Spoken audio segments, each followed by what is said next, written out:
Hi friends, எல்லா வீட்லேயும் வெளியே கிளம்புறேன்னா ஃபஸ்ட்டு குழந்தைய ரெடி பண்ணிவிட்டு அதுக்கப்புறம் தான் அம்மா ரெடி ஆவாங்க. எங்கள் வீட்டில் ஃபஸ்ட்டு நான் ரெடி ஆகிட்டு அதுக்கப்புறம் தான் எங்கள் பாப்பாவை ரெடி பண்ணி விடுவேன். ஏன்னு கேட்டிங்கன்னா, நம்ம கிளம்புனதுக்கப்புறம் அவங்கள ரெடி பண்ணி விட்டோம்னா கூட்டிகிட்டு போகும்போது கொஞ்சம் ஃப்ரெஷ்ஷாக இருப்பாங்க. அவங்கள ரெடி பண்ணி வச்சுட்டு நாம் கிளம்பி போகும்போது பார்த்திங்கன்னா ரொம்ப டல்லாகிடுவாங்க, தலையெல்லாம் கலைஞ்சிரும். அதனால் எப்போவுமே நான் வந்து ஃபஸ்ட் நான் ரெடி ஆகிட்டு அதுக்கப்புறம் தான் பாப்பாவை ரெடி பண்ணி கூட்டிகிட்டு போவேன். வேறு எங்கேயும் போகலிங்க ஃப்ரெண்ட்ஸ், அவங்களோட மாமா வீட்டுக்கு போயிருந்தோம். போய் ரொம்ப நாள் ஆச்சு. சரி போகலாம், ஞாயிற்றுக்கிழமை லீவு தானே போகலான்ட்டு கிளம்புனோம். காலையில் தான் ஃபோன் பண்ணி சொன்னோம் வரேன்னு, சடனாக தான் சொன்னோம்.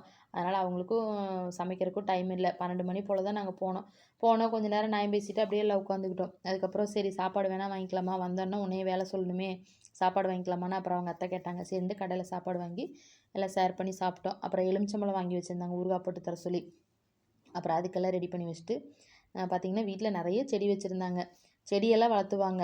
அவங்க வீட்டில் இருக்கிறனால நிறைய செடி வச்சுருந்தாங்க. செம்பருத்தி பூ, மருதாணி, கருவேப்பிலை, பப்பாளி. இதில் கூட நம்மளுக்கு 3 பப்பாளி பழம் கொடுத்துருந்தாங்க. சூப்பராக இருந்தது. இந்த மாதிரி இடம்லாம் பார்க்குறக்கு ரொம்ப அழகாக இருந்தது. எனக்கு வரக்கே மனசு இல்லை, அங்கேயே இருந்துக்கலாம் போல் இருந்தது.